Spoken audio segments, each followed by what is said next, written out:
اسلام جو ہے وہ حکومت کو اللہ کے تابع اور اس کے فرامین کے تابع رکھنا چاہتا ہے۔ اسلام میں مقصد حکومت حاصل کرنا نہیں ہوتا، اور اسلامی حکومتیں جو ہیں وہ غیر اسلامی حکومتوں سے ممتاز ہی اسی بنیاد کے اوپر ہے کہ وہ اللہ کے احکامات کی پیروی کرتے ہیں۔ ہم لوگ جو ہے وہ کسی بھی مسلمان حکمران کی حکومت کو اسلامی حکومت سمجھ لیتے ہیں۔ اس اعتبار سے تو ماشاءاللہ ہماری اتنی حکومتیں رہی ہیں، پوری دنیا زیر زبر کی ہے ہم نے، لیکن اس طرح کے حکمرانوں کو ہم اس اعتبار سے نہیں دیکھ سکتے کہ یہ کوئی اسلامی حکومتیں ہیں۔ ہم ان کو بڑے بڑے لیڈرز کے طور پہ بھی اپنے حکمرانوں کو جنگجو قسم کے لیڈرز کو پیش کرتے ہیں، جس طرح آج کل آپ دیکھ رہے ہیں کہ پوری پاکستانی قوم کو جو ہے وہ ایک ڈرامے کے پیچھے ہماری حکومت نے لگا دیا ہے۔ ارطغرل ڈرامہ جو ٹرکی کا ڈب کیا ہے، وہ پی ٹی وی جس کے سبسکرائبرز جو ہے بمشکل 400-500 کے سے اوپر نہیں جاتے تھے، 1 ملین تک بھی کبھی نہیں پہنچے، اس ڈرامے کی وجہ سے انہوں نے نیا چینل بنایا اور 4 ملین سے زیادہ ہو چکے ہیں سبسکرائبر۔ تو اور پوری قوم جو ہے وہ اب یہ ڈرامہ دیکھ رہی ہے، اور اب انہوں نے جو نیا شیڈیول اس کا دیا ہے نا، اس شیڈیول کے اندر تو یہ ڈرامہ جتنی اس کی قسطیں ہیں نا، سیزن 1 2 3، اور وہ کہہ رہے ہیں کہ ہفتے میں 3 دن اس کی ایک ساتھ لگا کریں گی، فرائیڈے کو اور اس کے بعد سیچرڈے کو، سنڈے کو۔ یہ تو 3 سال تک، یعنی یہ حکومت ختم ہونے تک انشاءاللہ آپ جو ہے نا جنہوں کہتے ہیں آرے لگے رہو گے تسی، ٹھیک ہے؟ تو آپ بس اب کوئی پرابلم ہو تو کوئی مسئلہ نہیں، آپ ارطغرل ڈرامہ دیکھیں، آپ کے پرابلم ختم ہو جائیں گے۔ یعنی دنیا کا سب سے بڑا مسئلہ یہ بنا دیا ہوا ہے۔ حالانکہ یہ جو اس قسم کے مسلمان جنگجو، ہم ان کے اخلاص میں کوئی شک نہیں کرتے، تاریخ اسلام بھری پڑی ہے ایسے لوگوں سے، لیکن اگر آپ یہ فورس ہی کریں گے، ان کو رول ماڈل کے طور پہ پیش کریں گے کہ کوئی یہ اسلامی حکومتیں بنا کے گئے ہیں، تو ایسا نہیں تھا۔ ہاں، مسلمان حکومتیں ضرور بنائی ہیں انہوں نے، اور مسلمانوں کے دفاع کے لیے کوششیں ضرور کی ہیں۔ جس طرح ایک قوم کو اپنی، یعنی قوم میں کوئی ڈومیننٹ بندہ ہوتا ہے، اسے اپنی قوم کے ساتھ ایک محبت ہوتی ہے نیچرل، تو وہ اس کے لیے کوشش کرتا ہے۔ لیکن اسلامی حکومتیں نہیں تھیں ان لوگوں کی، نہ سلطنت عثمانیہ کی حکومت اسلامی تھی، اگرچہ انہوں نے بڑے بڑے کارنامے کیے ہیں، لیکن اگر آپ ان کے آفیشل جو آئین انہوں نے بنائے ہوئے ہیں، سلطان محمد فاتح کو آپ دیکھیں، یہ 7واں سلطان تھا سلطنت عثمانیہ کا، جس نے وہ قسطنطینیہ فتح کیا، اردو میں ہم قسطنطنیہ بول دیتے ہیں،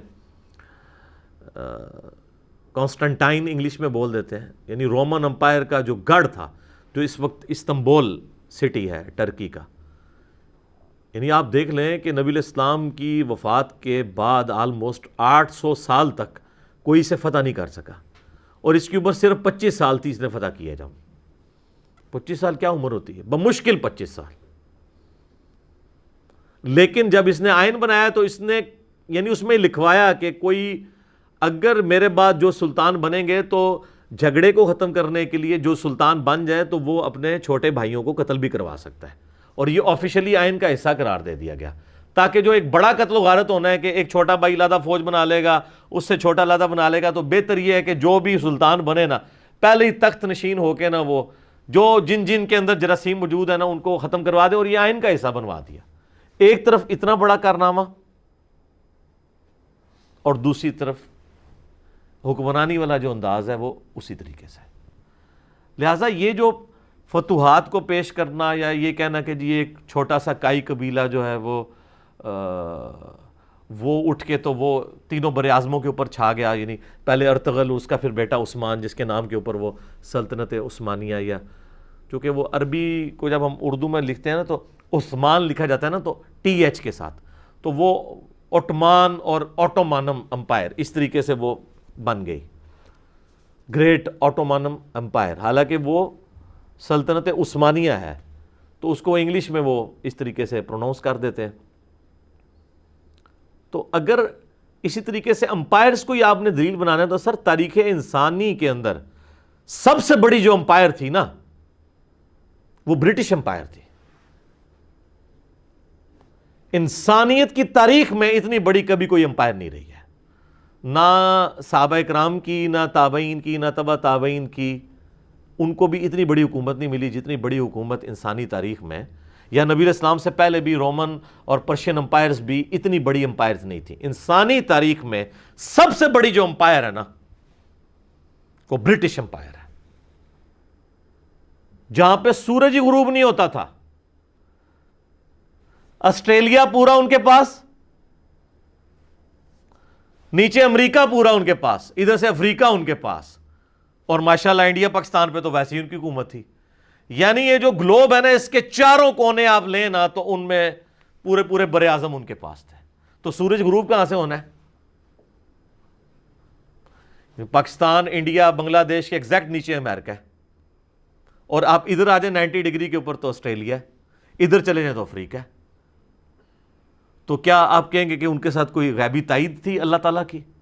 یہ تو اللہ تعالیٰ قرآن پاک میں فرماتے ہیں حکومتیں ہم لوگوں کے درمیان بدلتے رہتے ہیں۔ فرعون کے بارے میں قرآن پاک میں جگہ جگہ آیا تو اللہ تعالیٰ اس کو اپنی طرف منسوب کرتا ہے کہ ہم نے اسے حکومت دی تھی۔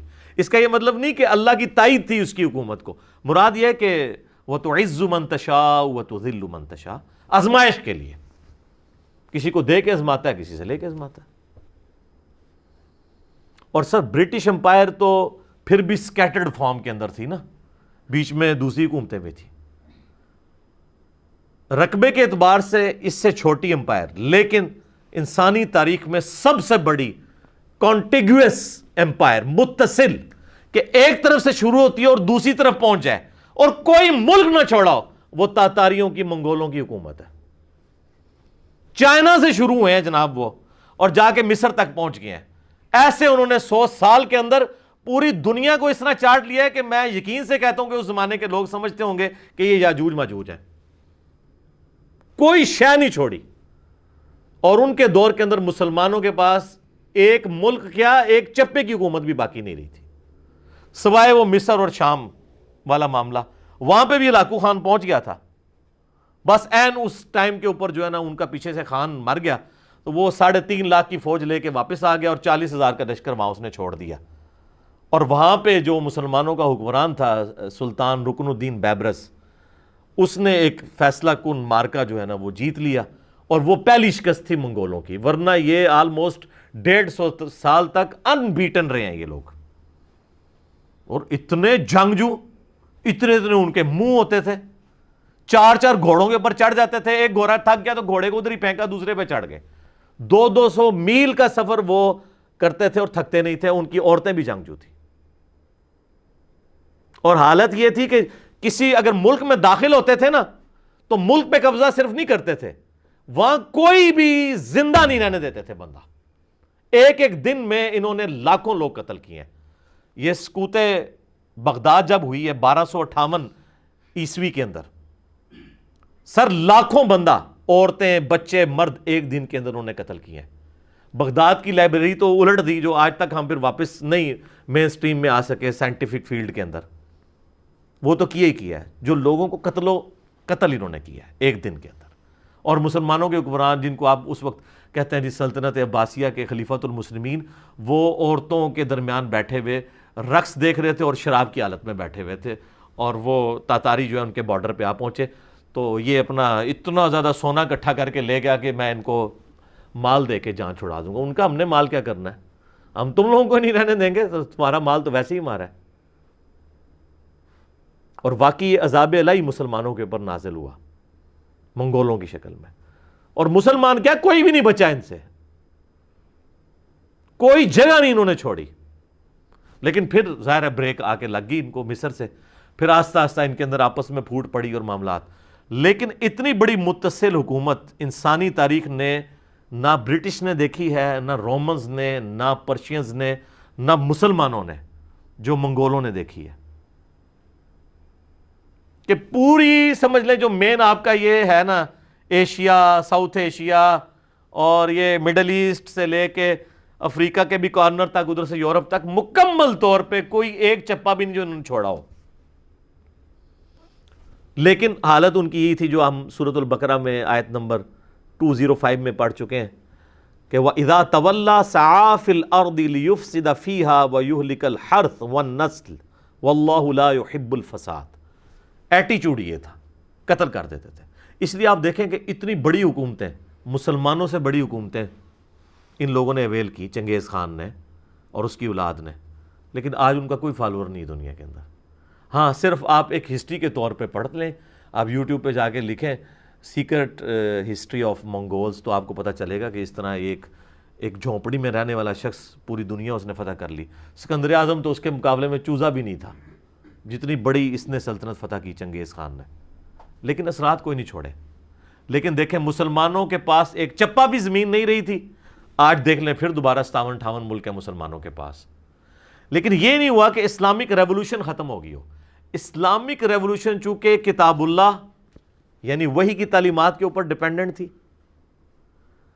ایک بڑی شخصیت جس نے انسانیت کے اوپر اثرات چھوڑے اپنے اخلاق کردار کی وجہ سے، یعنی محمد رسول اللہ صلی اللہ علیہ وآلہ وسلم، ہمارے ماں باپ ان پہ قربان ہو، تو اس طرح کا لیڈر تو ان ریولوشنز کے پاس تو کوئی نہیں تھا نا، جنگجو تھے۔ اور یہی چیز آپ علیہ السلام کو اور باقی جنگجوؤں کو اس میں فرق کرتی ہے کہ نبی علیہ السلام نے انسانیت پہ اثرات چھوڑے ہیں۔ اس لیے ہم کہتے ہیں کہ انقلاب وہ ہے جو نبی علیہ السلام نے برپا کیا ہے۔ آج دنیا کی ہر گلی میں آپ کو انقلاب نظر آتا ہے۔ آپ کے سارے حکمران آ کے ادھر آپ یہود و نصارہ بٹھا دیں، یہ سارے ملک یہود و نصارہ کو دے دیں، پھر بھی گلی گلی نمازیں ہوں گی، لوگ اللہ کو یاد کریں گے، لوگ قرآن پڑھیں گے۔ یہ ہے انقلاب، جو حکومتوں کے اوپر یا یہ ارطغرل ڈرامے کے اوپر ڈیپینڈنٹ نہیں ہوتے کہ اس طرح کرنے سے حکومت حاصل کر کے کہ آپ کو ریولوشن لے آئیں گے۔ ورنہ اگر حکومتوں سے ریولوشن آتی ہوتی تو منگولوں کی دنیا میں باقیات کیوں نہیں موجود ہیں کہ لاکھوں لوگ ان کے بھی فالوور ہوں؟ کوئی نہیں۔ برٹش بھی دیکھیں کدھر سورج ہی غروب نہیں ہوتا تھا، آج جناب پاکستان کے ایک صوبے جتنی جگہ ہے ان کے پاس، کیوں نہیں؟ اتنی ہے نا، کیا حالت رہ گئی ان کی۔ لیکن انقلاب وہ جو نبی علیہ السلام نے برپا کیا، اس چیز کو ایمفسائز کرنا چاہیے۔ یہ یعنی یہ تلوار کے زور کے اوپر یہ کہنا کہ جی وہ اتنی فتوحات کر لیں، تو یہ تو بھائی میرے یہ تو فتوحات کچھ بھی نہیں ہے جو ٹرکس نے کی ہیں، جو منگولوں نے کی ہوئی ہیں، اگر یہی کرائٹیریا بنا لیا جائے۔ اور یہاں پہ دیکھ لیں، جب ہم لوگوں کو کہا کرتے تھے نا یار یہ جو عمر سیریز بنی ہے سیدنا عمر کے اوپر، تو یہ دیکھیں آپ عرب والوں نے جو قطر والوں نے بنائی ہے، اہل سنت نے، یوسف القرضاوی حفظہ اللہ تعالیٰ، آلموسٹ 90 ایئرز ان کی ایج ہے، وہ اس کے کنسلٹنٹ ہیں، اور ان کے شاگرد دنیا میں سب سے بڑے اسلامک ہسٹورین ڈاکٹر علی سلابی، وہ اس کے کنسلٹنٹ ہیں۔ یہ وہ علماء ہیں کہ جن کے پائے کا کوئی عالم نہیں ہے دنیا میں، حدیث میں، تاریخ میں، قرآن کی تفسیر میں، یہ بڑے لوگ ہیں۔ مفتی اعظم قطر ہیں یہ یوسف القرضاوی صاحب۔ ان لوگوں کی کنسلٹنسی کے اندر یہ فلم بنی ہے جس میں ٹرو اسلامک ریولوشن دکھائی گئی ہے۔ اس وقت مولوی کہتے تھے جناب یہ کیا جی، یہ لوگوں کو فلمیں دیکھنے کا مشورہ دے رہا ہے۔ آج وہ سارے کے سارے مولوی صرف اس لیے کہ سلطنت عثمانیہ جو ہے وہ چونکہ فقہ حنفی پہ مبنی تھی، اب وہ ان ڈراموں کے فضائل بتا رہے ہیں۔ آپ دیکھ لیں بریلویوں کے، دیوبندیوں میں نام نہیں لیتا، سارے مفتی سامنے آ گئے، اور وہ لوگوں کو ارطغرل ڈرامے کے فضائل و برکات بتا رہے ہیں کہ جی اس سے تو بڑا جناب وہ جو ہے دنیا پریشان ہے اس کی وجہ سے، یہ کیا ہو گیا۔ سر دنیا کو کوئی فرق نہیں پڑتا۔ جس طرح آپ لوگوں کو پتہ ہی نہیں چلا کہ سوشل میڈیا کے ذریعے ہم آپ لوگوں کے گھروں کے اندر داخل ہو گئے ہیں اس دعوت حق کو لے کے، نبی صلی اللہ علیہ وآلہ وسلم کی۔ آج آپ سب چیخ رہے ہیں لیکن آپ سے بات نکل چکی ہے۔ ہمارے پاس کوئی مسجد نہیں، کوئی مدرسہ نہیں، ٹھیک ہے، کوئی سٹوڈنٹ نہیں اس طرح کے جو لانچ کر دیں۔ آپ کے ایک ایک فرقے کے 40-50 ہزار مدارس ہیں، لاکھوں میں علماء ہیں اور ملینز میں سٹوڈنٹس ہیں، وہ سارے ہماری ویڈیوز دیکھ رہے ہیں، اکثریت ان میں سے۔ تو پریکٹیکلی تو حکومت ہمارے پاس تو کچھ بھی نہیں ہے، حقیقت بات ہے۔ ہم تو کسی مسجد میں امام تو بڑی دور کی بات ہے، ہمیں تو مقتدی کی حیثیت سے کھڑا ہوتے ہوئے ڈر لگتا ہے کہ ہمیں کہیں گے بھائی ادھر سے نکلو، لیکن بے تاج بادشاہ بنے ہوئے ہیں۔ کیوں؟ کہ وقت کو بھانپ لیا کہ اس وقت ضرورت کیا ہے۔ تو میرے بھائی اس وقت ارطغرل ڈرامے کی ضرورت نہیں ہے، لوگوں کو اس کتاب کے ساتھ جوڑنے کی ضرورت ہے، اس شخصیت کے ساتھ جوڑنے کی ضرورت ہے جس پہ یہ کتاب نازل ہوئی ہے۔ اس کو بھی اللہ تعالیٰ نے سورۃ البقرہ میں فرمایا نا، ھدی للناس وبینات من الہدی والفرقان، یہ کتاب وہ ہے جو انسانیت کے لیے ہدایت ہے، کسی ایک گروہ یا طبقے کے لیے نہیں۔ وَبَيِّنَاتٍ مِّنَ الْہُدَىٰ، اور اس میں ہدایت کے روشن دلائل ہیں، وَالْفُرْقَانِ، اور یہ حق اور باطل میں تمیز کرنے والی کتاب ہے۔ اور صحیح بخاری میں حدیث ہے محمد فرق بین الناس، محمد صلی اللہ علیہ وآلہ وسلم بھی لوگوں میں حق اور باطل میں تمیز کرنے والے۔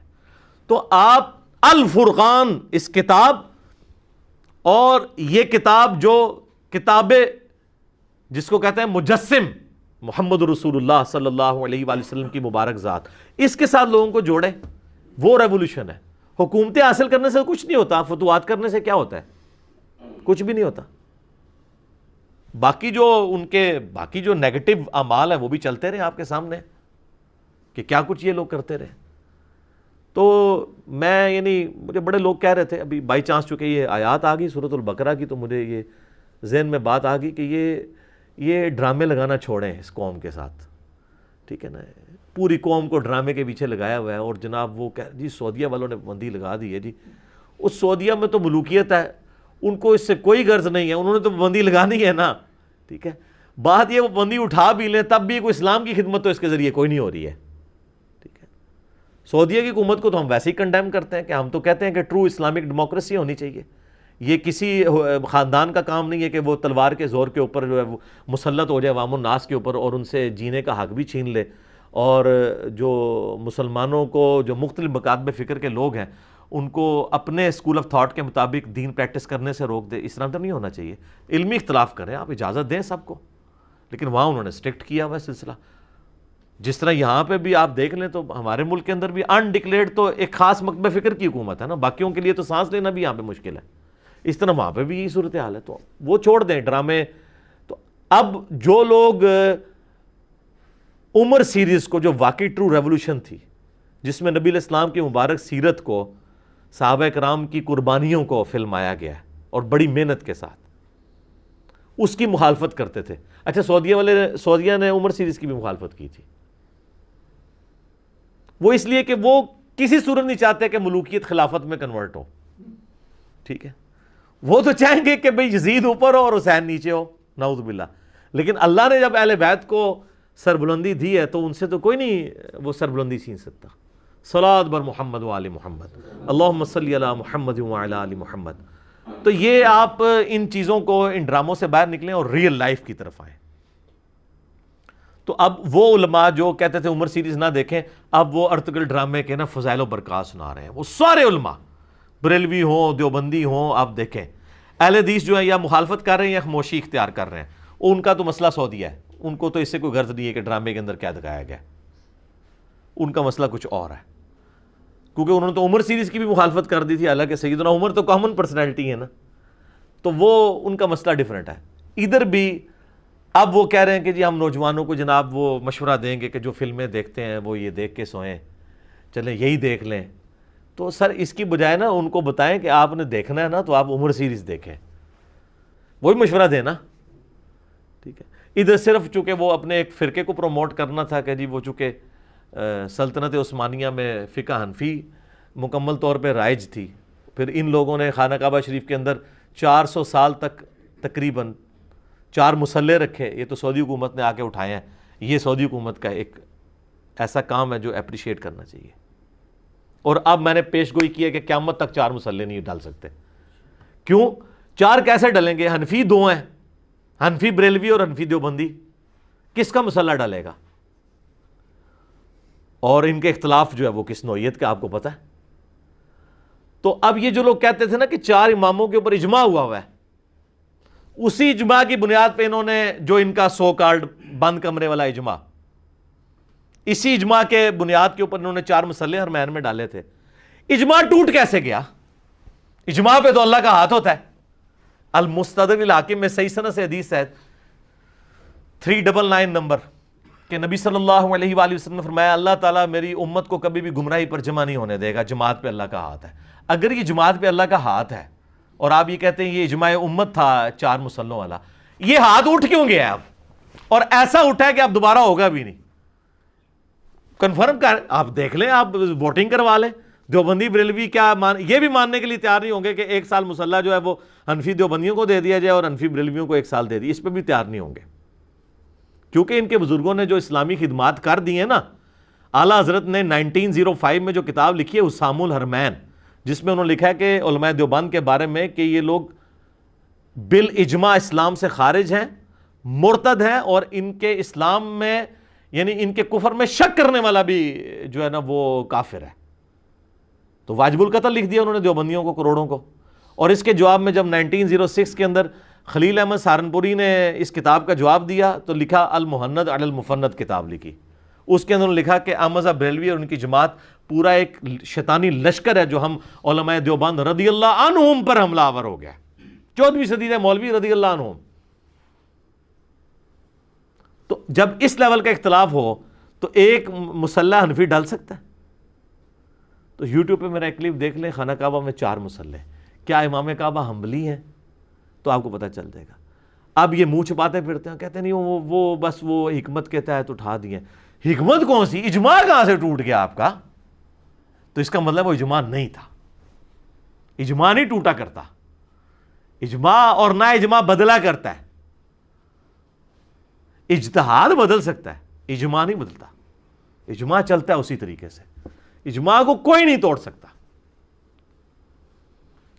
تو بات کہاں سے کہاں نکل گئی، میں نے بائی چانس اس کے اوپر ڈسکشن کر دی ہے، کیونکہ کئی لوگ ہم سے رابطہ بھی کر رہے تھے جی اس ڈرامے کے اوپر کیا ریکارڈ کروائیں جی، کچھ کراؤ جی ڈرامہ لایا تو نال چھوڑ دو. اللہ کے بندے اس ڈرامے نو چھوڑو، تسی کتاب و سنت کی تعلیمات کی طرف آئیں اور نبی صلی اللہ علیہ وآلہ وسلم کی مبارک ذات کے ساتھ لوگوں کو چھوڑیں.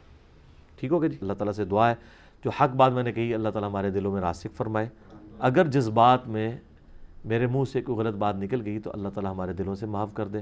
ہمیں کتاب و سنت کی تعلیمات پر عمل کر کے دوسرے بھائیوں تک پہنچانے کی توفیق عطا فرمائے. سبحانک اللہم و بحمدک اشہد ان لا الہ الا انت استغفرک و اتوب الیک وما علینا الا البلاغ المبین. جزاکم اللہ خیرا.